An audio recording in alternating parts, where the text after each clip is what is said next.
Olá, gente, boa tarde a todas e a todos. Estamos começando mais um debate do História em Quarentena, uma semana bastante especial, uma semana com uma programação um pouco diferente, um pouco ainda mais cheia do que as semanas anteriores, né? A gente tem muito a discutir, uma semana com o nome de Quem tem medo dos feminismos e dos estudos de gênero.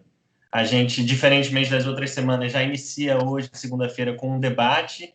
Terça e quarta a gente vai ter transmissões ao vivo aqui no Facebook, as lives de sempre. Quinta a gente tem um novo debate. Sábado, uma entrevista e um outro debate no domingo. Enfim, para não perder muito tempo aqui falando todos os participantes e as participantes, a gente está com essa programação toda aqui na página do Facebook, então não deixem de ver, acompanhar, acho que a gente vai ter conversas bem interessantes. E hoje a nossa ideia é discutir especificamente essa questão da chamada ideologia de gênero. E por isso aqui comigo hoje estão o Fábio Feltrão. Olá, Fábio. Tudo bom? O Jean Willis, hoje. Olá, tudo bem? E a Karina Veiga. Olá, Karina. Oi, tudo bem? O História em Quarentena, para quem está chegando agora, é um projeto que, enfim, como o nome sugere, nasceu dessa necessidade de quarentena, de distanciamento social. A nossa ideia tem sido, enfim, produzir conteúdo de início eram mais historiadores, mas a gente tem conseguido ampliar isso também para outros pesquisadores, enfim, pessoas que atuam em outras áreas, militantes também de várias temáticas que a gente tem abordado semanalmente. Enfim, já discutimos questões raciais, já discutimos autoritarismo, arte e cultura. A gente está com uma programação bastante, temas bastante variados e, enfim, quem quiser acompanhar também o material que já foi produzido pode entrar lá no nosso site, que é o www.historiaemquarentena.com. Vou parar de falar e começar logo a apresentar nossos convidados de hoje para a gente começar a conversa. O Fábio Feltran, ele é graduado em História e Filosofia, é mestre em História Cultural pela Universidade Federal de Santa Catarina e doutor também pela Federal de Santa Catarina. Ele é professor associado do curso de História da Universidade Federal da Fronteira Sul e do Programa de Pós-Graduação Interdisciplinar em Ciências Humanas. O Fábio é coordenador do Laboratório de Historiografia, Linguagens e Temporalidades. O Jean Willis, ele é jornalista, mestre em Letras e Linguística pela Universidade Federal da Bahia. Atualmente é professor e pesquisador do Instituto de Pesquisa Afro-Latino-Americana da Universidade de Harvard. O Jean foi eleito deputado federal pelo PSOL do Rio de Janeiro em 3 eleições consecutivas, e aí me sinto no direito de falar que com o meu voto. E em janeiro de 2019 anunciou publicamente que ele renunciaria ao terceiro mandato em razão das sucessivas ameaças de morte que o Jean vinha recebendo desde o início da sua vida pública. E a Karina Veiga Motim, não sei se falei certo, Karina, o último sobrenome, me corrige, por favor. Falou, é isso mesmo. Ela é graduada em História, mestre em Educação, doutoranda em Educação pela Federal do Paraná, e ela integra o Laboratório de Investigação em Corpo, Gênero e Subjetividade na Educação, também da Universidade Federal do Paraná. Eu queria começar, então, enfim, o tema central hoje é essa categoria, né, uma categoria de acusação, que é a ideologia de gênero, e que ela atravessa nossas vidas de várias formas, apesar de ser quase um fantasma, né? A gente vai falar um pouco, tentar conceituar o que é essa ideia de ideologia de gênero, a história dessa categoria de acusação, mas antes eu queria pedir para que vocês falassem um pouco sobre os efeitos reais que essa categoria tão disseminada nos discursos da direita, nos discursos conservadores, impactou, né, os efeitos que essa questão teve nas vidas de vocês, no parlamento, na academia, na escola. Então, queria começar um pouco pedindo para vocês falarem um pouco das trajetórias de vocês e como ela foi afetada por esse debate. Podemos começar com o Jean? Eu acho que por uma justiça de gênero deveríamos começar por Karina. Então, Karina. Bom, eu acho importante assim a gente começar. A gente vai falar um pouco mais sobre isso, né? Mas a gente começar já pontuando que essa coisa que se chama ideologia de gênero é uma categoria de ataque às nossas pesquisas, né? Então, assim, o que a gente produz são estudos de gênero, né? Uma área já bem consolidada aqui no Brasil, e ideologia de gênero, como a gente vai trabalhar ao longo aí dessa conversa, é uma teoria conspiratória, né? A gente fala que é o terraplanismo da educação, né? Essa ideia de que existe uma ideologia de gênero a ser implementada. Então, eu posso falar um pouco do efeito disso na escola, que é onde eu trabalho, é da onde eu venho, é onde eu estou ali presente, né? Então, eu acho importante a gente também pontuar que quando a gente fala assim, discussão de gênero na escola, ou se está presente gênero ou sexualidade na escola, parece que existe uma possibilidade de não ter essa discussão presente na escola, né? E essa possibilidade não existe. Gênero está na escola, a gente queira ou não, né? Pode não estar do jeito que a gente quer, certamente não está do jeito que a gente quer, que é combatendo as desigualdades, que é com professoras bem formadas, né, com relação a esse assunto, mas está presente nas escolas, sim, né? E como que gênero está presente nas escolas? Está presente desde a organização da escola, que é através como que a gente organiza as salas de aula, fila de menino e menino, banheiro de menino e menina, desde a educação infantil, quando parece que não faz sentido nenhum essas divisões estão presentes nas atividades extracurricular, né? Então, assim, o que tem para os meninos depois da escola? Tem judô, tem futebol, e o que tem para as meninas? Tem balé, tem cheerleader ou qualquer outra dança ou ginástica, né? Então, está presente nos brinquedos, nas brincadeiras, está presente até lá, chegando mais para frente na adolescência, quando essas questões de fato explodem, né? Questões de namoro, questões de sexualidade, e as perguntas chegam até nós, professoras, né? Então, não tem como a gente dizer que a escola não está discutindo gênero, porque quando a gente não discute, quando a gente se abstém de responder uma pergunta, quando a gente finge que não escuta uma piadinha, a gente está ensinando sobre gênero e a gente está discutindo gênero. Então, eu acho que o efeito disso na escola é o medo, né? É a ideologia de gênero tá junto ali no pacote do Escola Sem Partido, junto com a doutrinação, essa chamada doutrinação marxista, né? Então, o efeito disso na escola é o medo de ser acusado indevidamente, de se você tomar uma posição, você ser exposta, você ter a sua imagem usada por algum aluno ou aluna, enfim. Então, eu acho que o principal efeito da ideologia de gênero, de todos esses ataques na escola, é principalmente o medo, a intimidação das professoras, que é o que eu posso falar em nome, digamos assim, né, que é a minha categoria, mas também de alunos, né, também das crianças e de adolescentes. Jean? Olha, primeiro, bom dia, boa tarde a vocês todos, Karina, Fábio, Lucas. De uma maneira muito, muito objetiva, né? Porque também eu acho que não vale a pena que a gente se pique aqui em tantas elaborações teóricas, quando o objetivo da gente é justamente esclarecer as pessoas.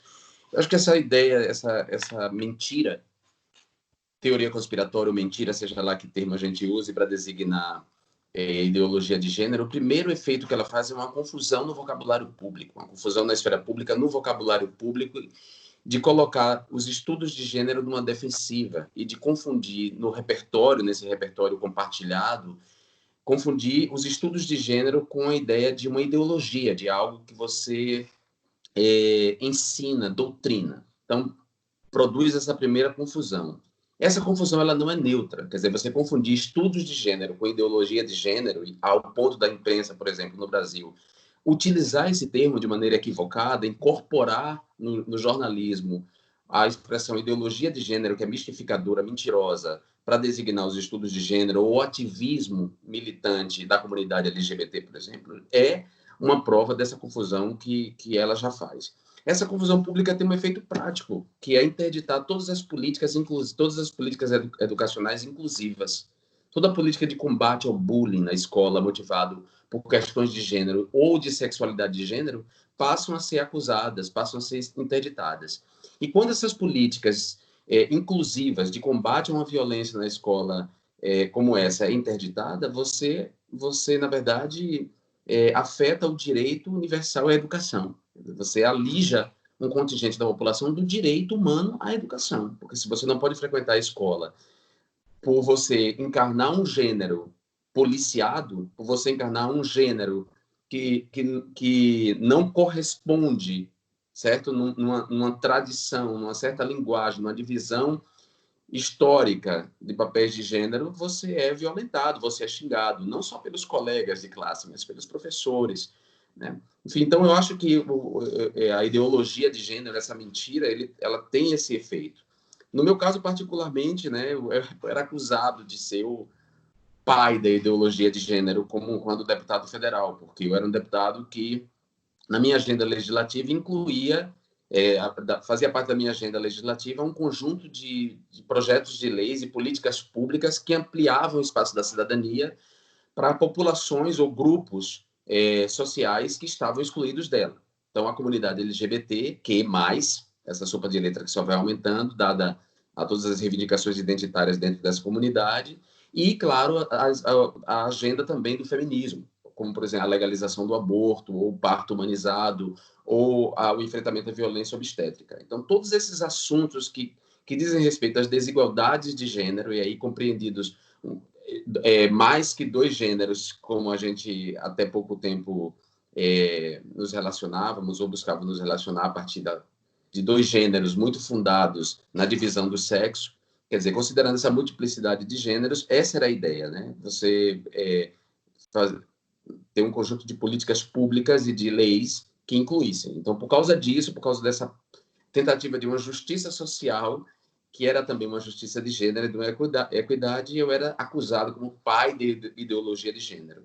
E, por fim, essa ideia de ideologia, como eu disse, ela busca acusar os estudos de gênero, e todos os esforços de uma justiça social buscam acusar de uma doutrinação. Então, confundir a linguagem pública para parecer que a homossexualidade é fruto de um proselitismo. Sobretudo a homossexualidade, certo? Porque, no fundo, a ideologia de gênero ela é uma expressão, uma mentira, uma teoria conspiratória para atacar os estudos de gênero, mas especificamente as reivindicações da comunidade LGBT por igualdade de direitos. Então, a ideia de que a homossexualidade é fruto de um proselitismo e pode ser ensinada nas escolas, ou seja, as crianças se tornariam homossexuais graças aos estudos de gênero ou graças às políticas de inclusão educacionais.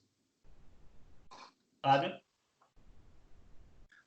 Bom dia, boa tarde, obrigado pelo convite, é um prazer estar aqui discutindo esse tema tão relevante hoje em dia para a nossa sociedade. Assim, complementando um pouco o que tanto o Jean quanto a Karina disseram, eu lembro a primeira vez que eu ouvi esse nome, ideologia de gênero, eu achei que era uma brincadeira, porque é um espantalho linguístico que para nós não fazia muito sentido, a relação entre ideologia e gênero. Depois nós vamos ver que isso cavar um pouco as origens desse termo, e a gente conseguiu perceber que existe uma articulação que não está restrita ao Brasil de implementação sistemática dessas interdições que o Jean falou para a gente. E até porque quando eu ouvi a primeira vez a ideia de ideologia de gênero, eu pensei, não, beleza, os banheiros divididos entre masculino e feminino, o azul e o rosa, como a gente tem ouvido hoje da boca de ministros, isso é ideologia de gênero. Né? Ao passo que nós vamos ver que não, há um processo organizado, eu acho que isso é uma questão importante de ser frisada, um processo organizado de interdições públicas e de confusão, como disse o Jean, de interditar esses debates das multiplicidades, das expressões de sexualidade, de desejo, de prazer. Eu acho que eu estou aqui, eu fui convidado hoje, graças, e queria agradecer imensamente ao ministro por ter exposto o curso que eu estou ministrando aqui na Universidade Federal, chamado Divas Pop e a Subversão das Identidades.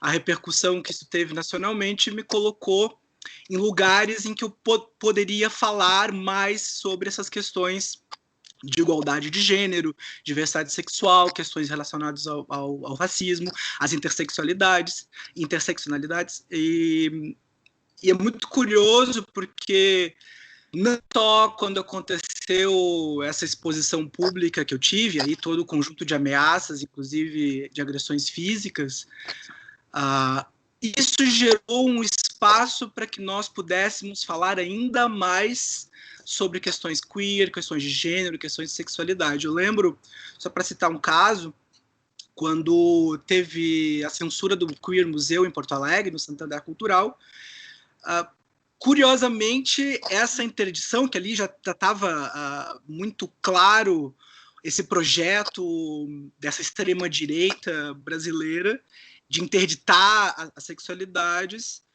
a partir daquele momento, eu comecei, em vários espaços, a dar palestras, porque as pessoas queriam saber o que era esse tal de queer. Então, assim, teve um efeito reverso, em que a partir dessas interdições, nós começamos a falar cada vez mais sobre isso. Ao mesmo tempo, quando a Butler esteve no Brasil, foi agredida, inclusive no aeroporto, nós fizemos eventos para discutir a teoria queer, a história e a Judith Butler. Então, ao mesmo tempo que nós temos esse projeto concatenado de interdições dos corpos e das sexualidades divergentes, que eu entendo como uma reação a esses debates que tomaram conta da esfera pública, que tomaram conta das universidades nos últimos anos, nós temos uma possibilidade de poder falar e disputar no público, disputar na academia, essas terminologias. Então, ao mesmo tempo que a gente tem sofrido uns mais que os outros na pele, isso, de agressões e tentativas de censura, talvez nós nunca tenhamos falado tanto sobre gênero, tanto sobre sexualidades, tanto sobre diversidade sexual, quanto nós estamos falando hoje no Brasil. Fábio, você colocou um ponto no início da sua resposta que eu queria que a gente pudesse aprofundar, que tem a ver com essa dimensão da ideologia de gênero ser fruto de um processo organizado, que tem uma história, que tem, enfim, grupos por trás construindo, né, esse espantalho, essa teoria da conspiração, essa categoria.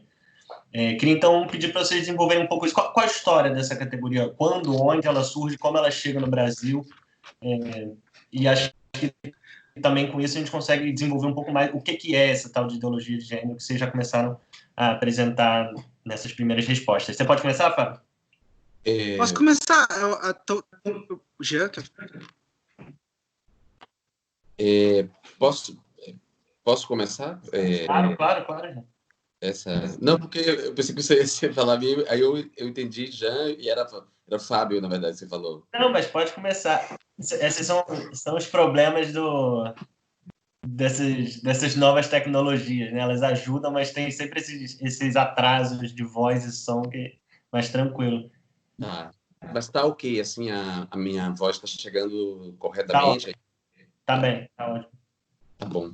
Bom, o Fábio pode completar, né? E a Karina também, mas formalmente a expressão ideologia de gênero, ela foi forjada, essa expressão, como uma categoria de ataque, como uma categoria mistificadora dos estudos de gênero. Ela foi cunhada pela Igreja Católica, pelo Papa Bento XVI, que depois acabou renunciando ao papado, e foi assimilada posteriormente no Brasil pela comunidade neopentecostal, né, evangélica.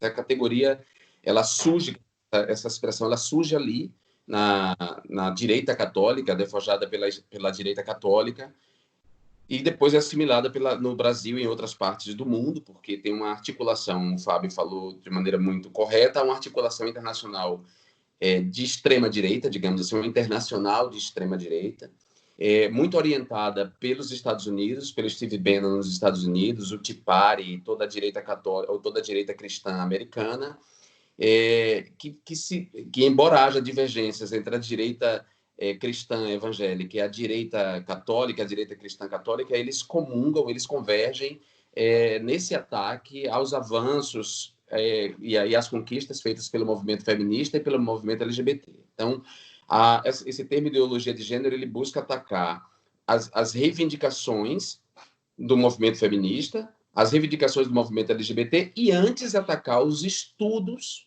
né, elaborados nas universidades que permitiram a um conjunto de pessoas se tornarem ativistas. Então, é preciso deixar isso claro, porque a acusação, na verdade, o intuito final, o objetivo final é interditar um conjunto de estudos em diferentes áreas do conhecimento humano, sociologia, antropologia, ciência política, estudos literários, história, enfim, um conjunto de pesquisas feitas na área das humanidades, das ciências humanas, da literatura, que desmascaram esses aparatos, esses dispositivos, para usar aqui uma expressão que não é minha, não gosto muito desses academicismos, mas para desmascarar esses dispositivos que, na verdade, são os dispositivos ideológicos, né? Os dispositivos que buscam colocar as mulheres como subalternas, excluídas do mercado de trabalho, excluídas do voto, submetidas à mutilação genital forçada, a casamentos precoces, né? Esses dispositivos que colocam os homossexuais como doentes, como pecadores, como criminosos em muitos países, que criminalizam a homossexualidade ainda, alguns com pena de morte.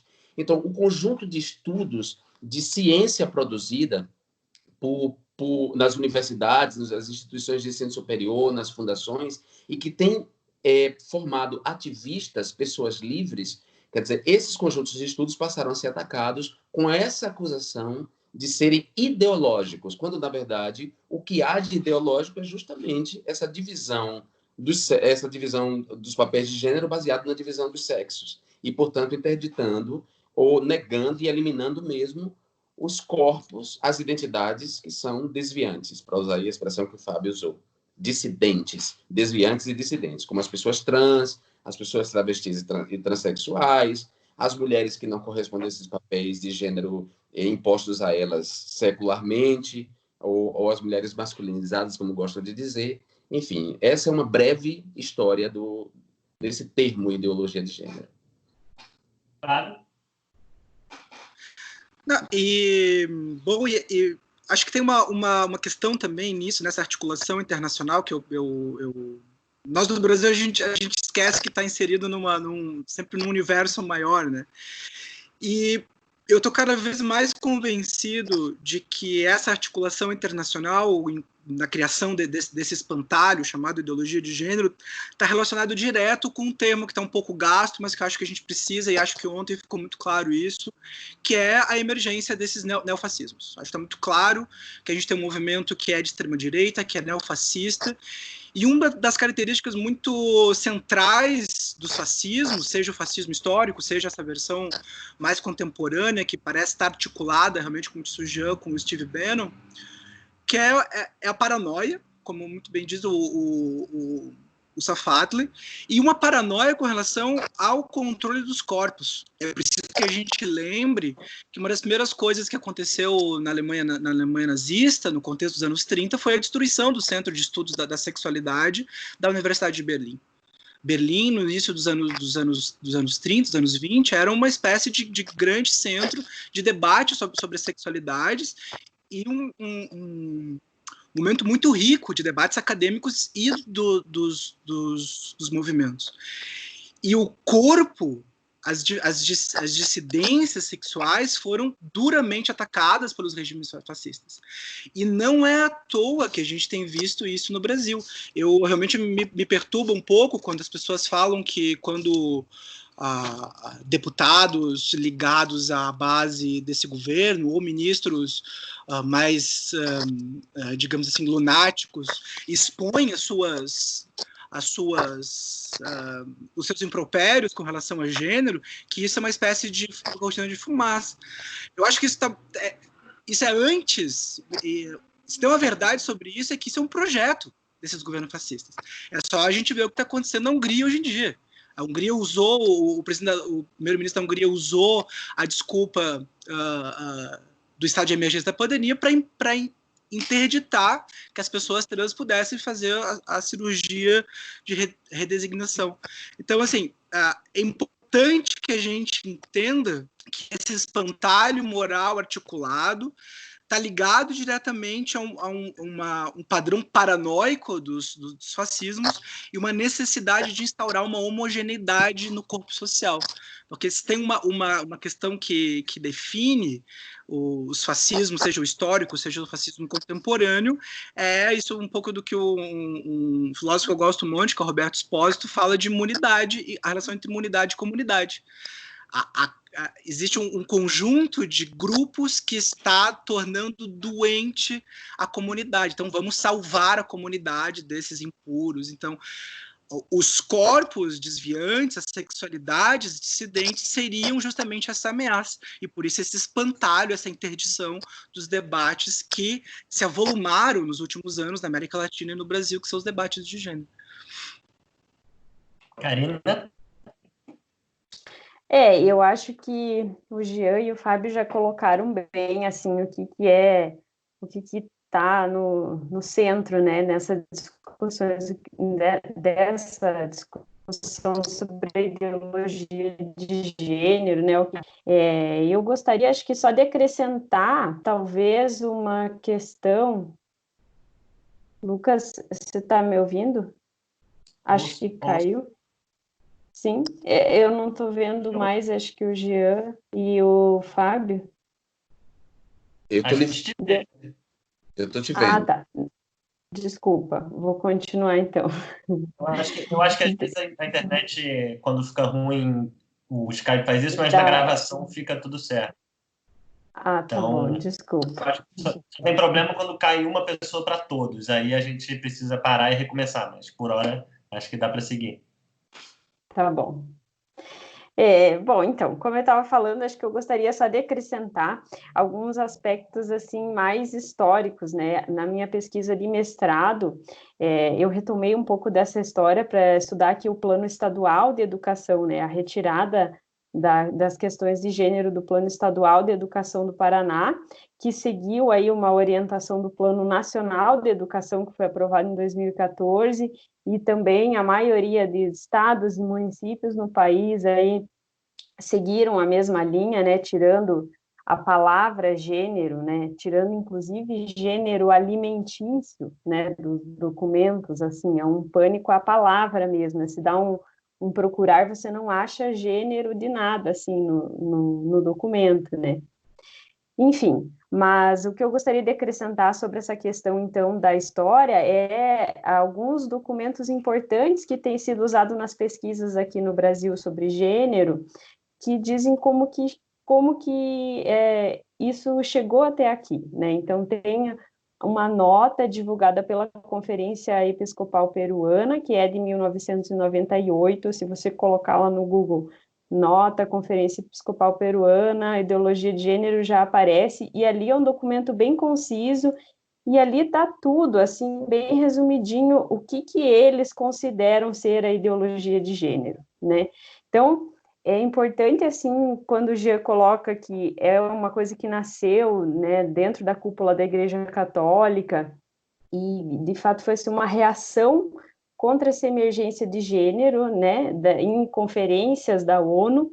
Então, assim, a ideia é que existe um plano internacional que é orquestrado pela ONU, a ONU estaria por trás de tudo isso, financiando todo mundo, financiando pesquisas, financiando políticas públicas, propagandas, tudo isso, para implementar essa ideologia de gênero nas escolas. Então, eles dizem que a palavra gênero não é uma palavra inocente, não é isso que a gente está falando sobre desigualdade, que, na verdade, essa palavra ela quer implantar a igualdade total e absoluta entre as pessoas, né? Como se isso fosse possível. Então, aí que tem a ver também com o negócio do comunismo, porque a eliminação do gênero seria como se fosse assim, o passo final para a implementação do comunismo no mundo, né? Então tem a ver com globalismo, tem a ver com comunismo, tem a ver com um monte dessas teorias aí conspiratórias que, como o Fábio falou, né, estão ali entre esses novos fascismos, né, que estão girando em torno de uma mesma coisa ali, né? São várias teorias, mas na verdade elas estão girando em torno de uma mesma coisa, que é a eliminação da diferença, né? Que é a eliminação de outras formas de vida, de outras formas de família, de outras formas de viver a sexualidade ou o gênero, enfim, de tentar se criar um padrão, né, de como isso é, de como isso tem que ser vivido, né?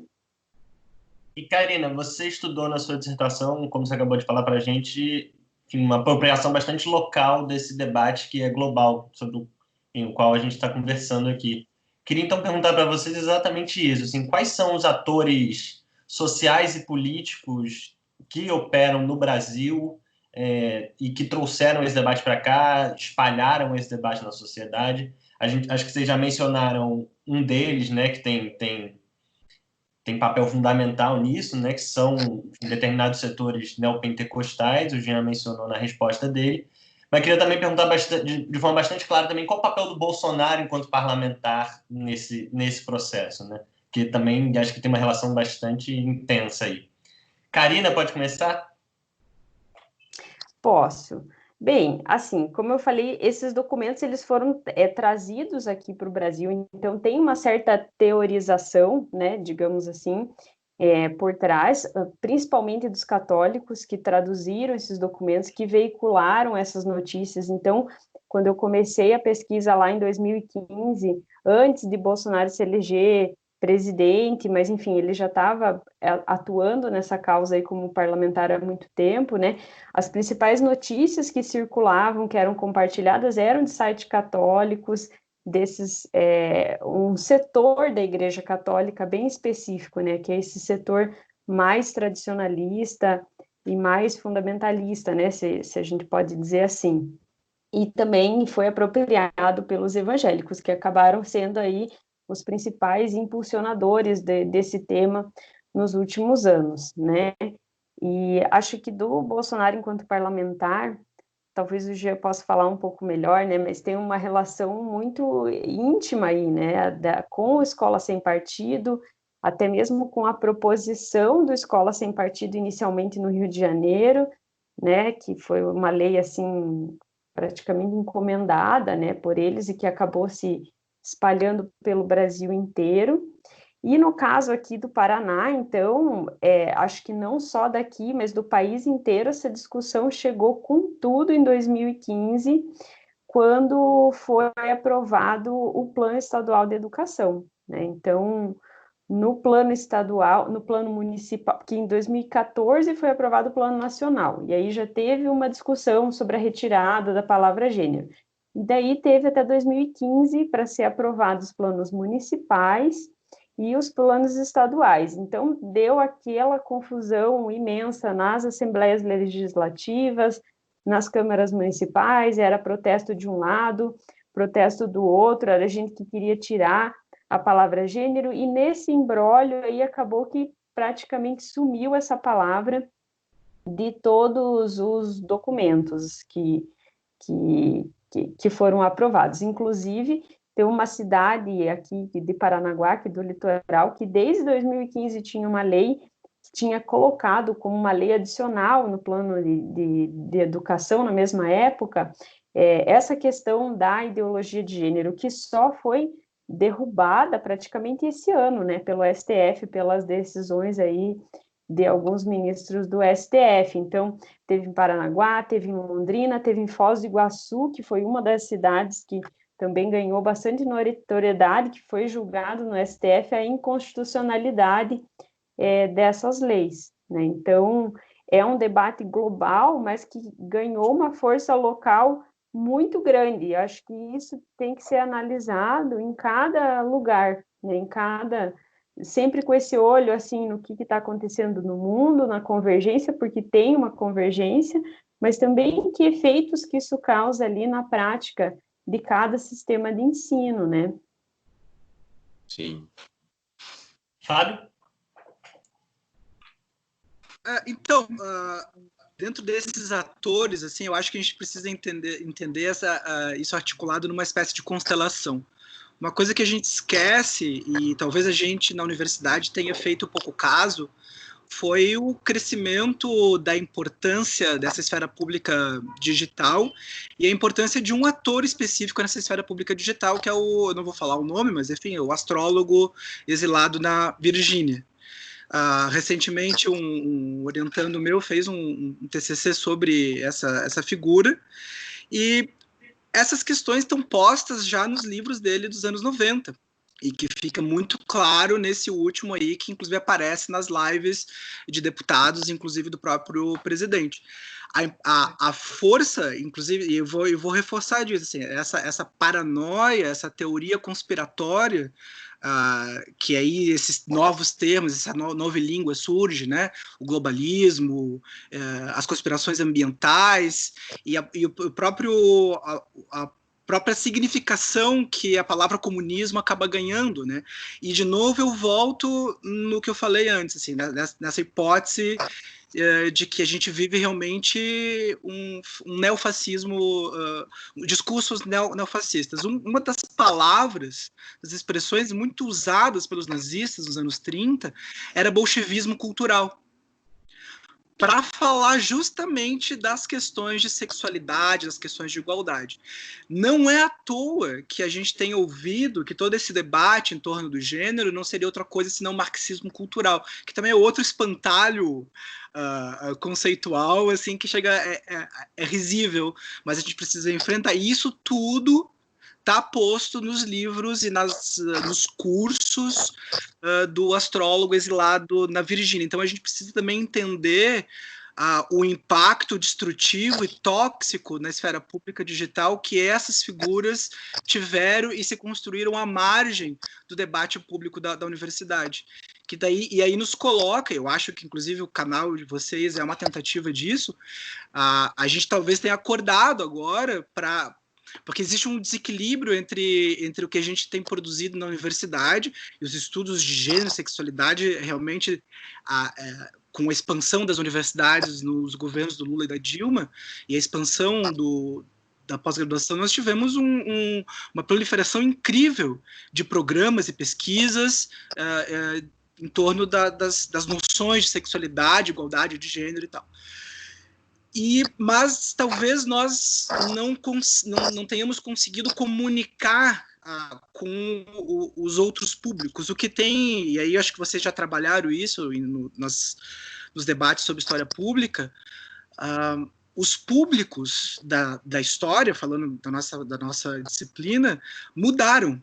E nós precisamos mudar a maneira de se comunicar com esses públicos. Eu acho que a gente pode voltar a isso depois, quando falarmos, enfim, de outros assuntos, mas me parece, embora o ex-deputado e atual presidente tenha um papel significativo nisso, inclusive ele, para encerrar minha participação aqui agora, acho que tem um momento que é sintomático de como a paranoia tomou conta, assim, quando ele mente descaradamente na entrevista que dá ao Jornal Nacional, e o âncora do Jornal Nacional, que hoje lamenta os ataques que tem recebido, não desmente. Quando ele pega o livro e mostra que isso aqui é o kit gay, esse é o nome, esse é o kit gay, que não tinha nada de kit gay, não é desmentido.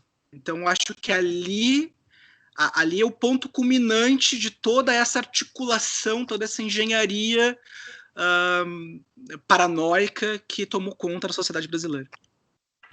Jean? Bom, é uma pergunta difícil essa. É aparentemente fácil, mas é difícil, né? Qual é o papel de Bolsonaro? Porque, como ressalta aí o Fábio, a gente não pode pensar em Bolsonaro, fulanizar esse debate e reduzir a Bolsonaro, e tem que pensar em termos de constelação mesmo.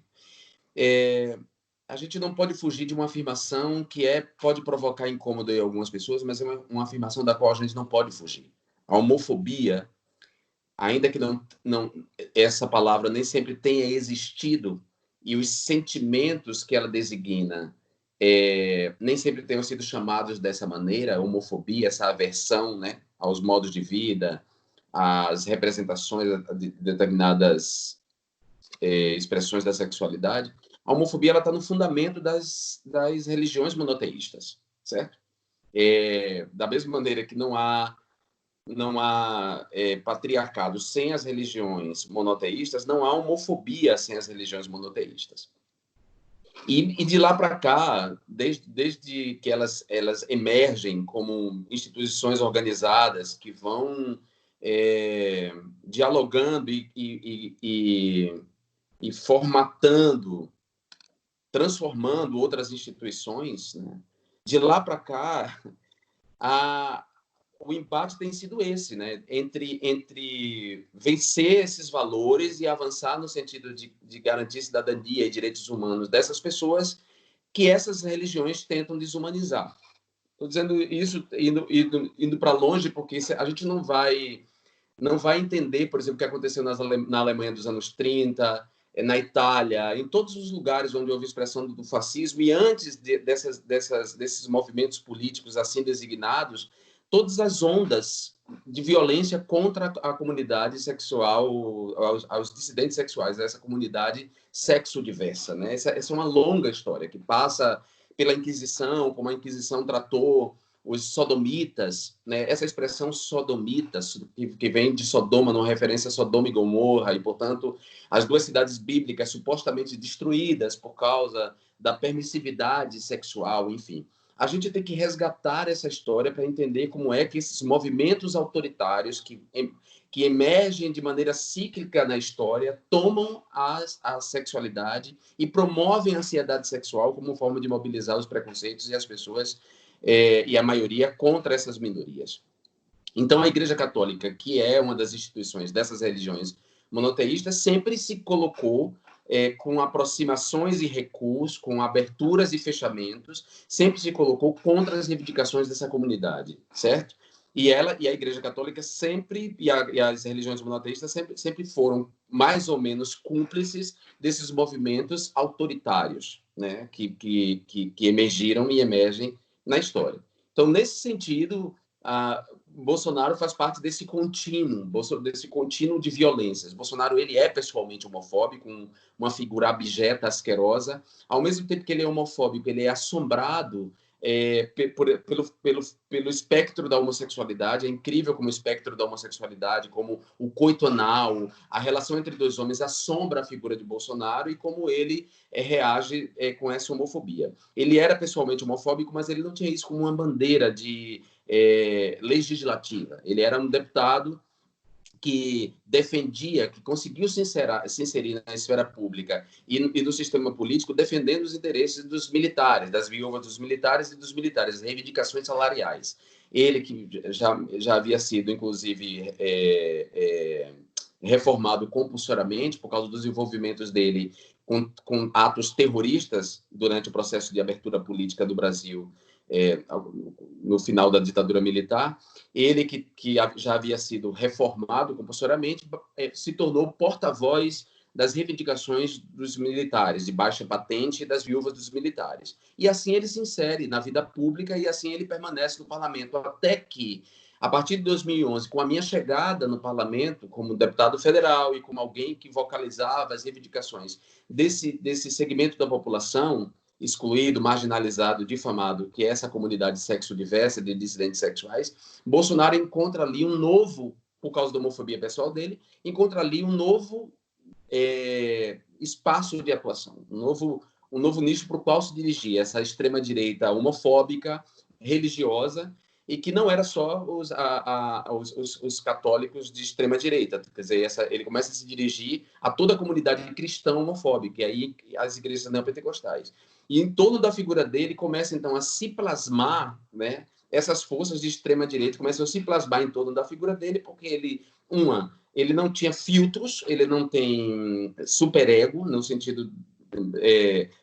não tem filtros, ele falava coisas absurdas, violentas, tinha essa coragem, né? A coragem não é um valor em si mesmo. Os canalhas também têm coragem. Canalhas como ele têm coragem. Então, ele tinha a coragem de dizer essas coisas absurdas e por isso, em torno dele, essas forças de extrema-direita foram se plasmando. Ele tinha espaço nos meios de comunicação que, de maneira irresponsável, dava espaço para ele em nome da audiência, em nome do clique.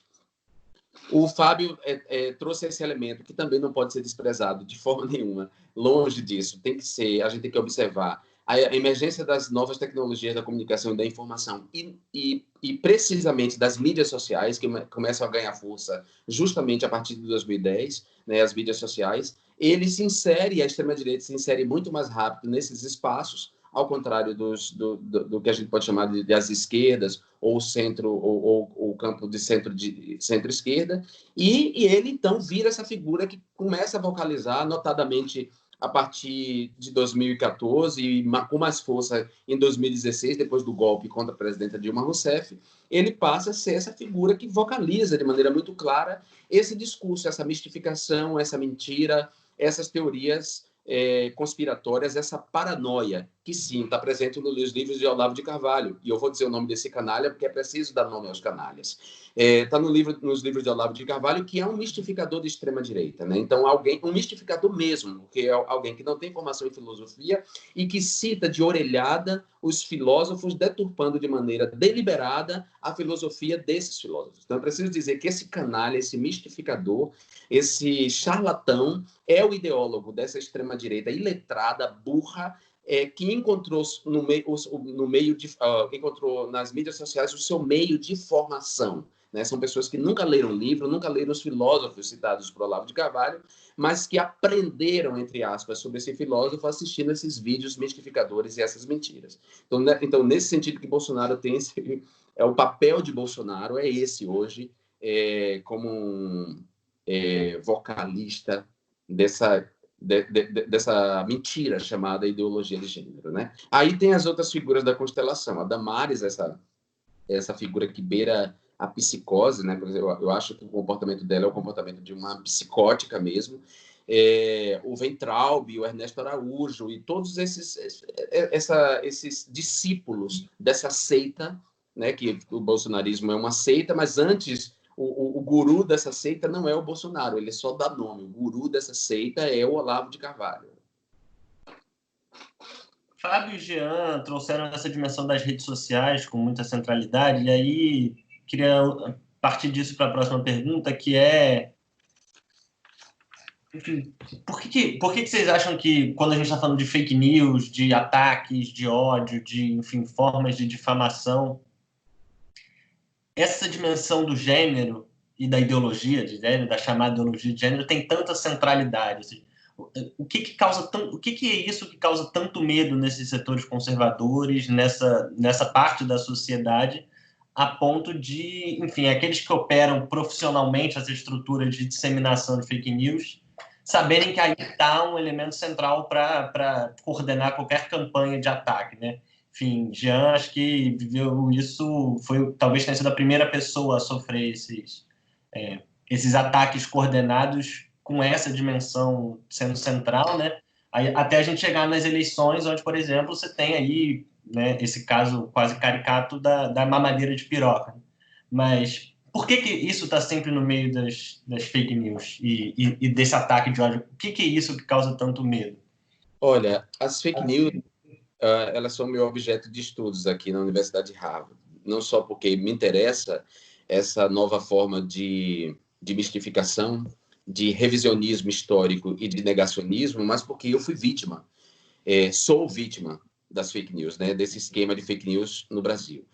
Há também uma internacional, uma pandemia de fake news, né?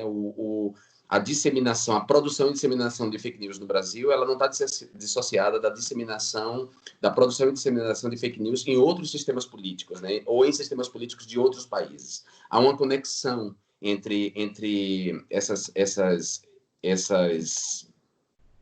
sistemas de produção e disseminação de fake news. Acho que elas têm as questões de sexualidade de gênero como centrais, porque, eu volto a dizer, né, a homofobia é uma grande unanimidade. E a homofobia é uma grande unanimidade graças ao sistema da dominação masculina. E aí a gente pode dizer que o fascismo histórico, os neofascismos, os movimentos totalitários de maneira geral, quase todos gravitam em torno da afirmação dos valores do patriarcado, tradição, família e propriedade, uma ideia de família fundada na derrisão e dominação da mulher, de fixação, de cristalização desses papéis de gênero hierárquico, dessas hierarquias de gênero, em que a mulher está sempre subordinada e subjugada ao papel de reprodutora e de garantidora da honra e da transmissão da herança, da propriedade privada, né?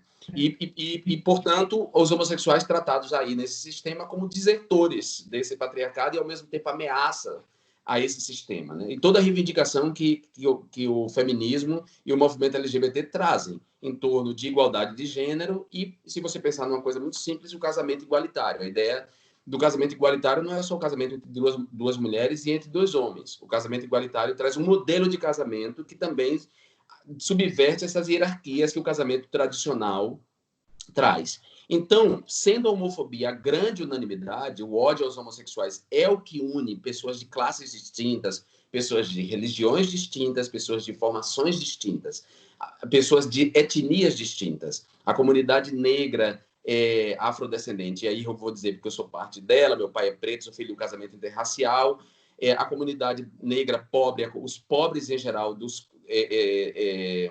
quais eu também fazia parte, fiz parte boa parte da minha vida, os ricos, os formados, os não formados, partilham de uma aversão, de um ódio inconsciente, às vezes consciente, à comunidade LGBT, à comunidade sexodiversa. E esse ódio é muito fácil de mobilizar. E por isso as fake news começaram com ele. Porque o ódio aos homossexuais, a todo o horror que a gente causa, uma ideia de sexualidade fundada na reprodução, ou seja, a sexualidade justa, boa, é a sexualidade para fins procriativos e, portanto, toda sexualidade que não seja para esse fim, para fins procriativos, e de submissão da mulher, é uma sexualidade ameaçadora. Então, a masturbação, o coito anal, o sexo entre dois homens, o sexo entre duas mulheres, o poliamor, ou seja, tudo que ameace esse patriarcado, a estrutura familiar do patriarcado, as hierarquias de gênero produzidas pelo patriarcado vão ser consideradas uma ameaça. Isso está na maioria das pessoas, isso está introjetado. A homofobia é algo profundamente arraigado nas subjetividades. E, por isso, esses mistificadores, esses tiranos, suas constelações, suas seitas, seus regimes autoritários sempre utilizam a ansiedade sexual, sempre mobilizam a ansiedade sexual, os medos e essas fobias que estão nas pessoas. E, por isso, as fake news partem sempre. Elas podem até depois subir, elas podem até subir um degrau ou descer um degrau. Eu acho até melhor dizer descer um degrau. Elas podem descer um degrau depois e atacar as comunidades indígenas. Elas podem descer um degrau e atacar a comunidade afrodescendente, os negros, os pretos, ou os quase pretos, ou os quase brancos. Elas podem descer um degrau, mas elas sempre partem de uma unanimidade, que é a homofobia. E a homossexualidade colocada como sempre uma ameaça às crianças. E daí essa associação histórica entre homossexualidade e pedofilia. Isso não é inocente. Isso não é verdade, isso não corresponde à verdade. A violência contra crianças e adolescentes é praticada largamente por homens heterossexuais e as suas vítimas preferenciais são meninas. Entretanto, apesar desses dados reais, verdadeiros, comprovados, criou-se um discurso mentiroso que associa a homossexualidade à pedofilia. E, portanto, essa acusação de que os homossexuais ameaçam a infância e a adolescência.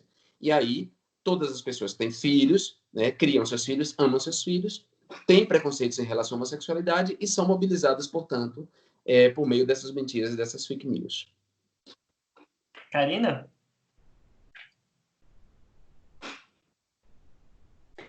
Bem, eu acho que o Jean já colocou muito bem, assim, o motivo, né? Aqui nas nossas pesquisas sobre esse pânico em torno da ideologia de gênero, muitos pesquisadores têm usado essa ideia, e uma das teóricas que se usa muito é a Gayle Rubin, né? Uma teórica americana, e ela fala isso, né? Que isso parte da sexualidade, assim, ela faz toda uma teoria em torno de por que existe esse pânico moral em torno da sexualidade, e justamente porque ela fala a homofobia, a transfobia, a lesbofobia, enfim, né, todas essas fobias, elas são formas de preconceito, o que ela fala, socialmente aceitos, né, se o racismo ainda dá um pouco, às vezes, a gente está vendo que está horrivelmente mudando, né? Mas assim, se até então o racismo, mesmo porque é crime, as pessoas têm um pouco de vergonha ou um pouco de medo, né? De soar racista ou de ser racista, homofóbico, lesbofóbico, transfóbico, as pessoas não têm esse pudor, né? Então é uma forma de preconceito que ainda é socialmente aceita, né? Então, isso também dá ibope, né? Então, a gente tem várias figuras aí na política e, enfim, que estão lucrando de várias formas, não só na política, mas, assim, que ganharam seguidores, ganharam votos, que isso gera uma adesão, assim, muito grande, né? Quando você toca nesses assuntos. E pensando, assim, na área da educação, né? A primeira fake news que a gente pode colocar, não sei se é a primeira, mas uma das primeiras com relação a esse assunto é o chamado kit gay, né? Esse nome que se deu a um programa que era o Brasil Sem Homofobia, né? Que foi apelidado de kit gay, e a partir daí se gerou uma série de outras notícias falsas, né? Até chegar, como você falou, Lucas, na mamadeira de piroca, né? Mas nesse meio tempo, assim, nos grupos de escola, a gente tinha notícias, assim, de que na Alemanha se ensinavam crianças do nível infantil a se masturbar. Os pais que impediam as crianças de assistir a aulas de gênero eram presos. Ou então, escola que ensinou ideologia de gênero perdeu metade dos alunos. E quando você ia ler essas notícias, uma que você não encontrava em português, nenhuma referência, só as referências produzidas por mídias evangélicas ou católicas, e se começava a procurar, então, em inglês, na língua dos países de origem, você ia ver que não era bem assim, que as notícias eram falsas, e que não eram se não eram totalmente falsas, eram deturpadas, assim, de uma forma a gerar esse pânico, né? E isso também passou através de leis, né? Tem um grupo muito bom que tem pesquisado sobre isso, que são os professores contra a Escola Sem Partido, que eles mantêm um site, eles têm lá um canal que monitora os projetos de lei que são do Escola Sem Partido, e muitas vezes o Escola Sem Partido passa com nomes que remetem à ideologia de gênero. Então, assim, passa com nomes Escola Sem Gênero, Escola Sem Pornografia, Escola Sem Pedofilia, como se a chamada ideologia de gênero fosse isso, fosse implementar a pornografia nas escolas, como se fosse colocar uma disciplina nas escolas para ensinar gênero ou qualquer coisa, quando isso nunca esteve nos documentos. Isso nunca esteve previsto nos documentos educacionais. O que estava previsto era formação de professores, ampliar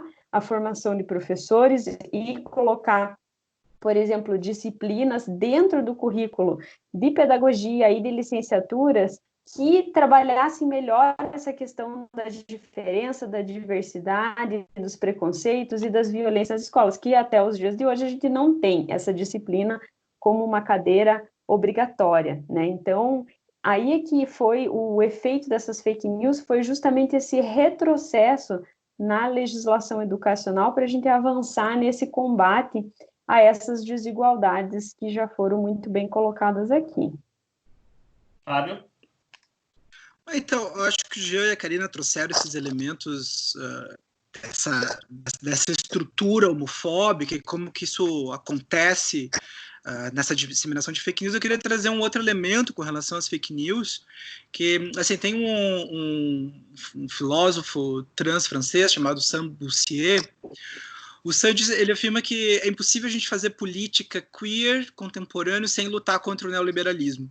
E eu estou cada vez mais convencido também, depois, inclusive, que eu descobri um historiador aí dos Estados Unidos, já chamado Philip Mirowski, que ele junta, ele consegue produzir uma relação entre a lógica das fake news, a lógica do negacionismo e o neoliberalismo. E eu estou muito convencido que essa relação ela é muito verdadeira, porque não só o neoliberalismo ele é muito mais do que um sistema, uma nova fase do capitalismo, ele é um modo de produção poderoso de subjetividades, alterou a nossa relação conosco mesmo, a nossa relação com o trabalho, a nossa relação com a visualidade e com a verdade, e com a disseminação da verdade. As fake news não são uma novidade, mas a maneira como elas estão sendo usadas hoje por essa extrema-direita organizada não é nada mais do que uma construção, uma fabricação em série de mentiras customizadas. E essa relação está totalmente ligada com a fragmentação do que a gente poderia chamar de comunidades. Por que eu digo isso? Porque, porque tem uma questão ainda que é anterior, que é essa produção toda de negacionismos, que também não está restrita ao Brasil. Acho que a gente tem visto isso em todo o mundo ocidental. A construção de conhecimento sistemático, com protocolos e sério, ela demanda um tempo. Ela não cabe num tweet. E isso entrou em conflito, de algum modo, com a velocidade das redes sociais, com a velocidade que o neoliberalismo contemporâneo implementa. E o neoliberalismo, esse neoliberalismo contemporâneo, individualizou a maneira como os sujeitos lidam com o conhecimento. Qual é a mediação que uma pessoa tem quando recebe uma mensagem no celular da mamadeira de piroca foi inventada pelo Haddad? Como é que ela vai checar isso? Se nesse circuito de afetos foi alguém muito próximo a ela que enviou isso. Então, a crença nesse tipo de mensagem passa por essa individualização, por essa falta de mediação e por essa velocidade. Tem esse pano de fundo no que eu falei, uma construção em série de mentiras customizadas. Customizadas como? Nisso que o Jean e a Karina falaram antes, essa estrutura muito antiga das religiões abraâmicas, inclusive, de misoginia, de homofobia sistêmica. Então, assim, eu cada vez mais estou convencido de que essa nova etapa das fake news só foi possível a partir dessa aliança com o conservadorismo. Não, a gente precisa dar nome certo aos bois, assim. Reacionarismo, porque eles não são conservadores, são reacionários, essa junção disso com o neoliberalismo contemporâneo, que é radicalmente conservador, radicalmente reacionário. Eu escrevi há um ano um texto sobre as relações entre os negacionistas de gênero e os negacionistas da crise climática, com base nas fake news disparadas contra a Greta Thunberg.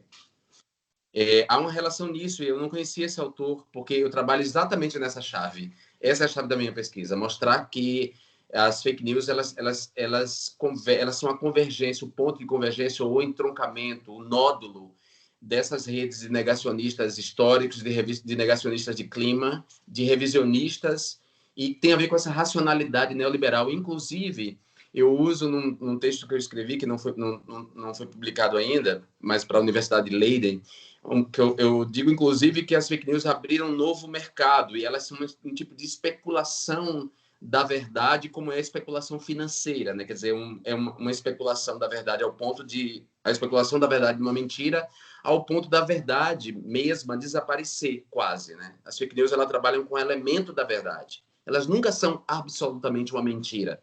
Elas trabalham com o elemento da verdade inserido numa narrativa mentirosa, numa especulação mentirosa Então, esses nexos, eu tenho trabalhado muito, Fábio, eu tenho trabalhado muito os nexos entre neoliberalismo, fake news, negacionismo. Tem um autor que você deve conhecer, um filósofo sul-coreano chamado Byung-Chul Han, que eu trabalho muito com ele, assim, com as concepções dele sobre o neoliberalismo. E você tem toda a razão, esse aspecto do individualismo, dessa atomização, dessa customização permitida, sobretudo por essas novas tecnologias, que permite uma mineração de dados, uma datificação de sua vida de tal maneira que você possa ser atacado individualmente por uma mentira feita, customizada para você ou para o grupo com o qual você se relaciona. É interessante que desde o início, acho que nossa segunda semana aqui do História em Quarentena, a gente fez um debate tentando relacionar o negacionismo em relação à crise do coronavírus, do Covid, com o negacionismo em relação à ditadura, né, o golpe de 64. Então, enfim, acho que é significativo que esse tema dos negacionismos tem surgido em várias das conversas que a gente tem feito aqui e espero que, na verdade, a gente converse cada vez mais sobre isso. Eu vou fazer uma pergunta para vocês que não estava nem no roteiro, mas que surgiu a partir de algumas das questões que vocês levantaram já. Hoje, eu não tenho certeza se foi ontem à noite ou hoje, mas assim que a gente divulgou a programação da semana no História em Quarentena sobre estudos de gênero, alguém comentou alguma coisa na seguinte linha, assim: porra, o mundo está pegando fogo e os identitários estão conversando sobre gênero, né? Ou seja, também uma reação de quem se considera progressista, de esquerda, a esse debate, né? Na chave são os identitários, é a cortina de fumaça. O Fábio tinha comentado um pouco, né, sobre essa questão da cortina de fumaça. Queria jogar isso para vocês debaterem um pouco também, né? Como entender também essas resistências de quem se considera de esquerda, muito progressista, a esse debate? Eu acho curioso você trazer isso. Eu dou um pouco de risada, porque eu acho que essas pessoas, elas têm... Eu não sei em que mundo elas se encontram, né? Primeiro, eu acho que elas se encontram num mundo em que o pensamento hipertextual, simultâneo, em que os determinados temas podem ser trabalhados simultaneamente, né? Que a gente não precisa botar aqui os temas em fila para que a gente resolva primeiro um, depois outro, né? As coisas podem estar simultaneamente acontecendo e nós podemos tratar de todas elas simultaneamente, até porque há correlação entre elas. E acho que essa é uma questão que as esquerdas, o campo das esquerdas, precisa se dar conta, né? Das correlações que há entre as opressões. As opressões, elas não vêm só, elas existem correlacionadas. Os sujeitos ocupam múltiplas posições que vulnerabilizam ele mais ou menos. E é óbvio que numa situação de pandemia, em que a pobreza vulnerabiliza as pessoas, é óbvio que, dentre os pobres, as mulheres estarão mais vulneráveis por causa das hierarquias de gênero. A comunidade LGBT vai estar muito mais vulnerável, gays que são agora que podiam sair de casa e viver sua homossexualidade fora de casa, agora estão submetidos dentro da quarentena à violência dos pais, muitas vezes ao silêncio, ao policiamento, né? Acho que tem uma parte da esquerda que é simplesmente burra mesmo e parece que se compraz na sua burrice. Na sua burrice motivada. A burrice motivada não é algo só não é algo praticado só pela extrema direita. Há setores da esquerda que também praticam a burrice motivada e nesse sentido ficam muito parecidos. Esses setores ficam muito parecidos com os setores de extrema direita. E aí essa burrice motivada leva a coisas do tipo, como afirmações como essa: o mundo está pegando fogo e os identitários estão discutindo ideologia de gênero. Querido, o mundo está pegando fogo e justamente porque a gente não discute esse espantalho, essa mentira chamada ideologia de gênero. O mundo está pegando fogo por questões raciais, étnicas, raciais, identitárias, que nunca foram discutidas, que a esquerda sempre deixou de lado, em nome de uma suposta uniformização trazida pela classe, silenciou-se uma série de debates que são profundamente nocivos, que são igualmente nocivos, que são deletérios, como as questões raciais, por exemplo. Os Estados Unidos agora estão em chamas de novo, literalmente, por causa das questões raciais, porque um policial branco asfixiou até a morte um homem negro, o George Floyd. Então, assim, as pessoas, a esquerda comete essas burrices e parece que não tem vergonha de dizer isso, né? Eu estava vendo uma pessoa que eu respeito aí nesse campo de centro-esquerda, eu respeito muito o Ciro Gomes, mesmo, de verdade. Mas o Ciro Gomes comete deslizes que são absurdos, né? Como minimizar, quando toda vez que ele faz uma análise de conjuntura, querendo buscar esse voto reacionário, querendo buscar o voto dos bolsonaristas arrependidos, ele sempre acena com um ataque aos movimentos identitários, chamados de identitários, né? Os movimentos políticos clamam por uma justiça social mais profunda, vou dizer assim para ver se eles entendem. Os movimentos políticos que clamam por uma justiça social mais profunda, uma justiça social que não seja só o combate à desigualdade social e à pobreza, seja também uma justiça social que inclua uma igualdade de gênero, que inclua um combate à violência contra a mulher e o combate à LGBTfobia e um combate, sobretudo, ao racismo. Vamos ver se eles entendem dessa maneira. Mas o Ciro Gomes sempre ele busca atacar os movimentos identitários, dizendo que nossa luta afasta o eleitorado, né? Numa entrevista que ele disse para o Datena, ele disse que o Bolsonaro provoca, os bolsonaristas provocam o sistema político, a democracia brasileira, de modo parecendo que não há homem. Ele usa essa expressão, ele usa exatamente essa expressão assim, como se não houvesse homem para se levantar, né? Ele quer provar se ainda há homem no Brasil para se levantar. Quer dizer, é um erro, como dizer, um deslize de linguagem, mas é um deslize de linguagem muito sério, quer dizer, a questão do bolsonarismo não é uma questão entre machos, não é o tamanho do pau que está em jogo, né? Não se pode excluir as mulheres do enfrentamento ao fascismo, não se pode negar o papel do Ele Não, que foi o grande movimento que se levantou contra o bolsonarismo e que foi duramente atacado por fake news, ou seja, atacado era um movimento de mulheres, amplo no Brasil inteiro, um movimento de massa que ocupou as ruas contra Bolsonaro e que foi duramente atacado por fake news. Quer dizer, como é que a gente não vai discutir as questões identitárias? Como é que a gente não vai entender que as questões identitárias fazem parte do mundo pegando fogo? Só um idiota pode dizer isso. E aí, o que não falta também na esquerda são idiotas. Então, quer falar, Karina? A Karina foi... Não, então, o bom é que o Jean coloca as palavras como elas devem ser colocadas mesmo, assim, desculpa, que bom, por conta do universo teórico no qual eu me movo, esse tipo de ataque os identitaristas, os pós-modernos, os pós-qualquer coisa, a gente ouve isso todo dia na universidade. Eu quero lembrar para essas pessoas que não existe nada mais identitário do que um homem branco, cis e hétero. Assim. Se isto não é identidade, eu não sei o que é identidade.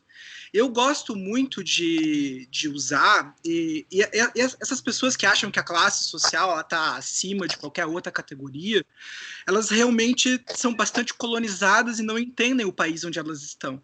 A classe trabalhadora no Brasil ela é negra. A classe trabalhadora no Brasil é negra e ela é composta, na sua grande maioria, por mulheres. Então, assim, não entender os marcadores, isso que se chama, às vezes, inclusive, como um espantalho de política identitária. Não entender isso como marcadores de opressão e desigualdade é não entender o que é a sociedade brasileira. É não entender que nós tivemos 400 anos de escravidão e os seus efeitos são absolutamente perversos e dramáticos hoje em dia. É não entender que o Brasil é o país que mais mata, está pegando fogo mesmo, é o país que mais mata trans, um dos países que mais mata LGBTs, é um dos países que mais mata mulheres. Sim, nós estamos pegando fogo. Nós temos um racismo estruturante e sistêmico no Brasil. Está pegando fogo realmente. E se essa esquerda ressentida ainda, órfã do Muro de Berlim, não entende isso, vai ser muito difícil a gente enfrentar esses conservadorismos neofascistas que tomaram conta. E aí o Jean está corretíssimo. essa galera acaba, e recentemente eu sofri uma crítica com relação a isso, muito parecida com a crítica que eu sofri pelo ministro que me difamou nas redes sociais. Então, assim, essa ideia de etapismo, primeiro vamos fazer a revolução, depois nós vamos cuidar das mulheres, depois nós vamos cuidar dos gays, depois... Eu só lembro que a Revolução Russa, quando aconteceu em 17, a primeira coisa que fez foi descriminalizar o aborto e despatologizar a homossexualidade. O que eu quero dizer com isso? Assim, para que a gente tenha um bom... Eu tenho gostado cada vez mais de dialogar com os termos da psicanálise. Se a gente não tem um bom diagnóstico, a gente jamais vai ter uma boa ação. Essa galera que nos acusa de ser identitários, de dividir, elas precisam ler um pouquinho mais, inclusive ler uma autora chamada Judith Butler, não sei se eles conhecem. A Butler tem um livro justamente interessantíssimo que se chama Aliança dos Corpos na Rua. Assim, para encerrar isso, assim, a ideia de clamar pelas alianças dos grupos subalternizados, isso está na gênese desses grupos, dos feminismos negros, da ideia de uma descolonização de algumas categorias. Acho que essas pessoas são bastante colonizadas e mobilizam categorias bastante colonizadas. A luta antirracista, anti-homofóbica, ela é também uma luta anticapitalista e anticolonial. E só para encerrar, teve o Jean falou dos movimentos nos Estados Unidos, uma das marchas em Manhattan, eu acho que foi no sábado ou na sexta, que estavam questionando o racismo, passou em frente ao Stonewall, em Nova York, em Manhattan. O que foi Stonewall? Stonewall foi um dos grandes estopins do movimento LGBT, um lugar onde a polícia agredia sistematicamente a comunidade LGBT. Então, o que isso significa do ponto de vista simbólico? Se não é a articulação desses corpos em movimento nas ruas. Ou não é a esquerda toda, ou esse setor da esquerda refém e ressentida do século passado e retrasado se reaprende, se reinventa, ou a gente vai ter muita dificuldade realmente. Karina. Bom, eu acho que eles já colocaram muito bem, assim, todos esses argumentos, assim, eu concordo muito com isso. Eu ia citar mesmo isso que o Fábio falou da Butler, né, que a gente precisa encontrar esses meios de convergir, né, essa política de alianças, assim, esse argumento de que as pautas identitárias dividem o movimento é uma coisa extremamente ultrapassada, e se não está ultrapassada, a gente tem que ultrapassar isso, né, porque é fundamental, assim, não tem como você pensar em nenhuma mudança se você não está pensando também nessas políticas identitárias, né, isso não é a cortina de fumaça, isso não é o que está do lado, isso é o principal, né, é isso que elegeu presidente, é isso que está elegendo deputados, são todas essas pautas, não é a política econômica, não é o plano de governo. Se fosse o plano de governo, não teria sido eleito, porque era um PowerPoint lá com não sei quantos slides, né? Então não é isso. O que elegeu foi outra coisa. E é disso que a gente tem que estar falando, né? Perfeito, Karina, perfeito. É isso aí. Bom, acho que a gente está caminhando para o final aqui, estamos batendo no nosso teto, então eu queria propor só uma rodada de considerações finais, e para essa rodada eu queria, enfim, sugerir uma discussão que a gente passou o tempo todo aqui tentando refletir sobre esse espantalho da ideologia de gênero, sua história, seus métodos, seus efeitos, mas queria que a gente terminasse na chave talvez oposta, assim, e que vocês pudessem falar um pouco por que vocês consideram importante a gente seguir debatendo gênero, seguir promovendo os estudos de gênero, seja nas escolas, seja nas pesquisas acadêmicas, seja pensando políticas públicas? Por que apesar de todos os ataques, esse tema segue sendo central e a gente não vai deixar de debatê-lo? Fábio, talvez começar? Pode ser? Posso sim. Então, primeiro agradecer o convite e dizer da minha alegria de conversar com vocês, com o Jean, com a Karina. O Jean sempre foi uma referência para todos nós. As pessoas que souberam que eu ia debater com o Jean disseram para mandar um beijo para ele. Que, sem dúvida, o Jean toda a luta que o Jean encampou nos 2 mandatos dele foram centrais para que muitas pessoas que não se sentiam encorajadas de discutir isso em público se sentiram, tanto que o Jean extrapolou o Rio de Janeiro, o Jean se tornou uma referência nacional para todo mundo que luta por um mundo mais igualitário, mais justo, e a luta do Jean é a nossa luta, e a dor que o Jean sentiu por ter que se exilar recentemente por conta dessa violência sistêmica que a gente está vivendo também é a nossa dor. Queria dizer que muitas pessoas disseram para mandar esse abraço para Tígia. Assim, e parabéns para vocês do História em Quarentena. Eu acho que a gente precisa ocupar cada vez mais esses espaços dessa esfera pública digital e dizer que, assim, se alguém acha que nós vamos arredar o pé do debate queer, do debate LGBT, do debate gênero, desculpa, a gente não vai, né?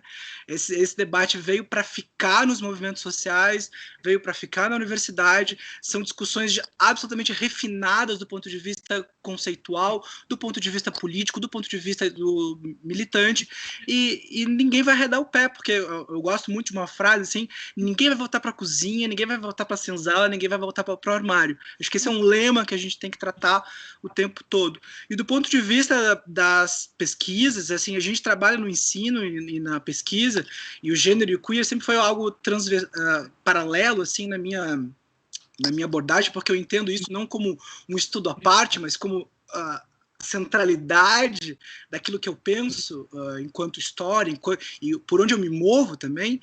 Assim, pensar a igualdade de gênero e a diversidade sexual, ela tem uma força de enfraquecer justamente esses dogmas repressivos que mantiveram à sombra sonhos, desejos, futuros, e de algum modo, quando a gente trabalha com esse tipo de abordagem, a gente está dando não só futuro para pessoas que não tinham, dando futuro não, mas criando a possibilidade de que as pessoas tenham um horizonte de expectativas, mas também que o passado possa ser revelado de algum modo. Ou seja, a gente não pode privar sujeitos dos seus passados. Benjamin tem uma frase linda sobre isso, assim: enquanto a gente não tratar isto do modo correto, do modo justo, os mortos não vão estar sossegados. E a gente precisa dar passado para a história do movimento LGBT, para a história do movimento feminista, para a história do movimento dos negros, porque só dando este passado a gente vai construir futuros mais generosos. Então, obrigado realmente pelo papo e estou aí disponível para outras conversas. Obrigado, Fábio. Karina? Bom, eu também quero começar agradecendo a oportunidade de conversar com vocês, parabenizar o projeto do História em Quarentena e também dizer que eu me sinto muito feliz de estar podendo contribuir de alguma forma e estar dividindo essa mesa virtual com pessoas que eu admiro tanto, né, que é o Jean e o Fábio também, e também me solidarizar com essa diferente forma de perseguição que a gente sofre, né? O Jean, que precisou se exilar, né? O Fábio, que também foi alvo aí de ataques, que nunca é fácil, né? Isso daí é uma coisa que uma coisa que está sempre no nosso pescoço, né? Então, todo esse medo que a gente sente, eu acho que esses espaços, a criação desses espaços de discussão é uma coisa que também ajuda a gente a se fortalecer, ajuda a gente a entender a importância que é a gente continuar, né? Então, respondendo a sua pergunta, né, qual a importância de continuar? É isso, além da gente se fortalecer, eu quero insistir nesse ponto, que é a gente bater no ponto de que a formação das professoras e dos professores é fundamental para que a gente possa criar uma cultura, para que a gente possa atuar desde a educação básica na atuação dos preconceitos, no combate aos preconceitos, né?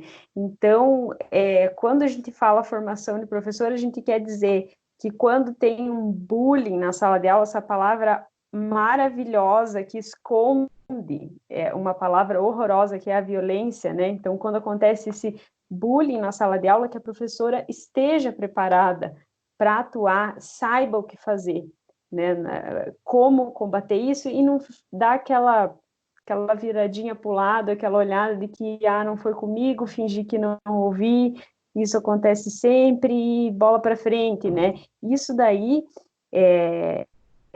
é uma coisa fundamental da gente estar combatendo, que as professoras consigam responder as perguntas dos alunos, né? Que a gente entenda isso, que se vem aquela pergunta cabeluda para você, é você que tem que responder. Quando você diz, fica vermelha, olha para o lado, fica constrangida, e pergunta para sua mãe, pergunta para o seu pai, qual é a chance dessa criança chegar em casa e, de fato, perguntar para os pais? Se a professora, que foi a pessoa que ela escolheu para confiar, para perguntar, aquilo não respondeu, né?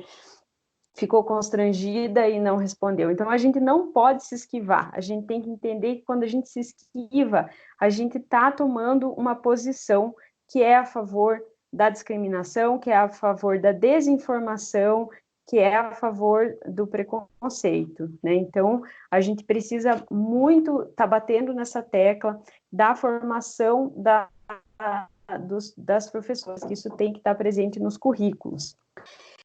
E como, assim, várias pesquisas têm demonstrando na área da educação, né, qual que é o efeito que isso acontece nas escolas? É a evasão, né, uma outra palavra genérica e até bonita para mascarar, quando a gente 10% dos alunos do Brasil evadem, né, a gente tem discutido muito isso em políticas públicas, que o grande problema do Brasil atualmente não é o acesso à educação mas sim a evasão, né? E o que essa palavra esconde? Esconde essas violências contra essas minorias, esconde a LGBTfobia, esconde o racismo. Então, a gente precisa produzir pesquisas e produzir marcadores que dê para a gente, para os pesquisadores, ferramentas para que a gente entenda por que as crianças evadem. E se a gente não começar a colocar esses marcadores nas pesquisas, de entender por que tem a evasão, né, a gente não vai conseguir dar conta desses problemas que a gente tem para resolver a educação. Então, eu acho que é isso. Eu quero muito agradecer a oportunidade e para a todos aí. Muito obrigado, Karina. Jean? Bom, obrigado, Fábio. Mande um beijo a todas as pessoas para me beijar. Diga que você me beijou online. Eu também mando um beijo online para todas elas. Karina, é um prazer também estar com você, Lucas, toda a galera do História em Quarentena. Nós vamos continuar com esses estudos porque a gente precisa fazer justiça no mundo, né? A única possibilidade da gente continuar como espécie é se a gente refazer nossos modos de vida, se nós refizermos nossos modos de vida, se inclusive nós reconfigurarmos nosso imaginário para estar nesse mundo e pensar a escassez de recursos, pensar os fluxos migratórios, pensar a nossa relação com os animais, pensar as nossas relações com quem está próximo de nós e a relação conosco.